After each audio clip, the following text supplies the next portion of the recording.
काय नेमकं भूमिका आहे, काय म्हणणं? मुरुम उत्खनन तामसा येथील प्लॉटवर शेकडो ब्रास कुठलीही परमिशन नसताना एका प्लॉटवर अवैधरित्या तहसीलची कुठलीही परवानगी नाही आणि तिथं मंडळ अधिकारी असून मंडळ अधिकाऱ्याचं कुठल्याही मंडळमध्ये त्या सर्कलमध्ये मंडळ अधिकाऱ्याचं लक्ष नाही, म्हणून एवढं मोठ्या प्रमाणात तामसा सर्कलमध्ये उत्खनन होत आहे। त्याकरिता जवळपास दिनांक 29/12/2023 रोजी मंडळाधिकाऱ्यानं दंड लावून 42,01,000 रुपयाचा एका खाजगी मालकांना, तर जवळपास मी पत्रव्यवहार केला, जवळपास 3 वेळेस पत्रव्यवहार करून तहसीलदारांना विनंत्या केल्या की शासनाचा महसूल भरून घेण्यात यावा म्हणून, पण त्यावर कुठलंही शासनाने उत्तर दिलं नाही किंवा तहसीलदारांनी उत्तर दिलं नाही।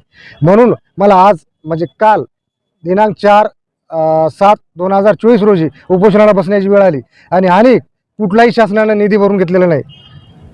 आपण जर कर्ज मागायला गेलो तर बँकेमध्ये एकरी 25,000 रुपये हे टाकतो, बोजा टाकतो आणि 21 गुंठ्यावर 42 लाख बोजा कसा बसू शकतो?